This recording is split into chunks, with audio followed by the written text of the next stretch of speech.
being nice can actually be really cruel. Let me tell you this story. 6 years ago, I learned how destructive nice leadership can be. I had a leader in my company who appeared to have built a great department, and then one day I got a message from someone on her team asking to resign. She said, ethically, I can't be here. I am getting paid to do nothing. When I was investigating it, I discovered that most of the team was underutilized. They were answering just a handful of emails a week, they were barely talking to customers, and they were barely doing their job, to the degree that most of them had about 3 hours of work, and this was spread amongst 15 people. When I approached the leader about it, her response shocked me. She said, "We'll have to find work for them." What she did in that moment was she avoided confronting the real issue, was that she overhired. Her solution was to fabricate work that didn't help the business, didn't help the team, and didn't help the culture. And so when I suggested, hey, you overhired, we probably need to figure out what we need to do with these people, she said, I'm not doing that.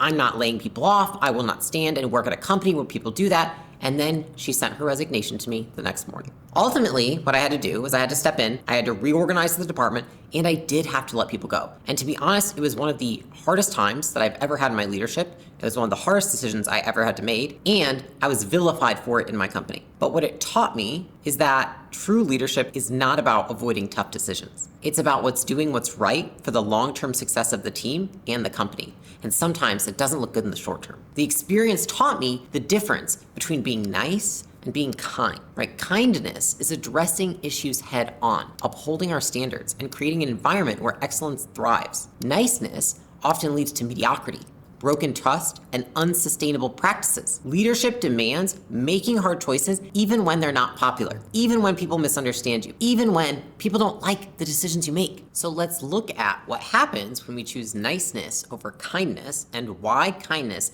is the way forward if you want to be a great leader. There are really 3 costs to being nice. Now let's start with the first one. The first is that avoiding conflict robs people of growth. Okay, nice leaders always shy away from the tough conversations. They don't give honest feedback because they're afraid of upsetting somebody in the moment. But by avoiding that conflict, what you do is you rob your team of the growth that comes from addressing their weaknesses and helping them improve. Nice leaders think that they're sparing people pain. They're making them feel good. They're keeping the peace. But in reality, they're prolonging and deferring the pain. And by avoiding those hard conversations, they prevent growth, not just for that individual, but for the entire team. Here's the thing, being nice doesn't win games. Nice doesn't drive things forward. Nice isn't really honest. Kind is. Nice leaders want to be liked more than they want to win.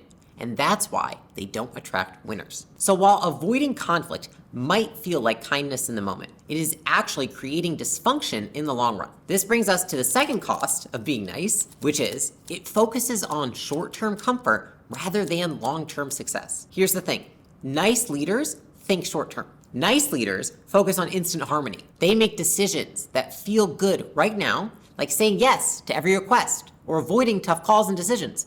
But these decisions often undermine the future of the entire organization. Because the truth is, the best decisions often don't feel good in the moment. Often what feels good is not what is good for you. Honest feedback, tough choices, pushing people out of their comfort zones, those are all uncomfortable things to do, but they are necessary to grow without dysfunction. Being nice often results in actually being mean in the long run because you sabotage your company and your people. Embracing discomfort leads to short-term pain, but unironically, it also leads to long-term success. And the funny thing is that nice leaders often lose the very thing they're trying to build, trust and respect.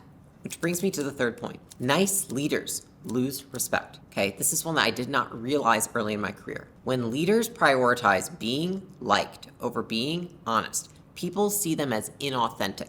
Okay, think about it like this. Who trusts a leader who only tells them what they want to hear? Who trusts a leader that they know is holding back feedback? Who trusts a leader who saves face by avoiding conflict? Nice leaders think that they're building trust by avoiding discomfort, but the opposite is true. Respect comes from honesty, not people-pleasing. Niceness is what you do to be liked. Kindness is what you do to be respected. Genuine relationships are marked by a mutual respect and authenticity. If being nice creates all of these issues, it avoids conflict, it's short-term thinking, and you lose respect, then what does it look like to lead with kindness instead? Now here's the 4 reasons why kindness wins. Okay, the first is that kindness requires honesty. Kind leaders give feedback that people need to hear, even when it's uncomfortable, because they value honesty because they know it builds trust in the long term. Now, honesty is not easy, but it is essential because when you're honest, people know that they can trust you whether the news is good or bad. They at least know that you're no bullshit. It's kind of like real friends talk shit to your face. Fake friends talk shit behind your back. And here's the thing, honesty is how you respect your company and your team. It's about reminding people of the standards and values unapologetically. The more honest you are with your team, the more they normalize and habituate to you being honest. Therefore, the more honest the entire team is. But here's the thing, honesty alone is not enough. The second reason that kindness wins is that kind leaders set boundaries. Kind leaders care deeply about their teams, but they do not compromise their values or mission to avoid discomfort. They set clear expectations and they hold people accountable, even when it's hard, even when it's painful, even when you really don't want to do it, even when you're really nervous and you're really scared. Boundaries aren't barriers. They're tools that protect your team's growth and your company's mission. Here's the thing, leadership is not about making promises to please. It's about setting expectations to succeed. The only people who get upset about you setting boundaries are often the ones who benefited when you had none. And while boundaries are critical, kindness also means understanding your team's perspective, which brings me to my third point, empathy. The third reason that kindness wins is that kind leaders lead with empathy. Kindness does not mean being indifferent or cold. It means understanding where your team is coming from and using that understanding to guide your decisions. You want to lead with empathy, not by empathy. Empathy should inform your decisions, but it should not cloud or stop your judgment from doing what's right and what's necessary to make sure that the company goes in the right direction, is abiding by the mission, and abiding by the values. Empathy is a tool, but it's not a crutch. Okay, when used correctly, it's gonna help you communicate effectively, and it's gonna help you build trust without compromising your values. So what you wanna do is you wanna use empathy as a tool to guide how you communicate, but not an excuse to avoid tough decisions. Empathy taken too far becomes sympathy.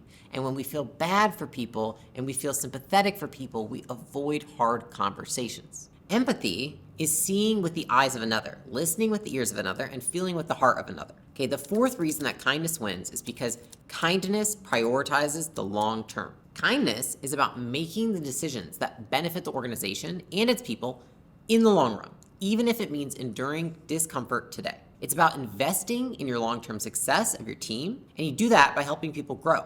And you help people grow by giving them feedback as you push them out of their comfort zone.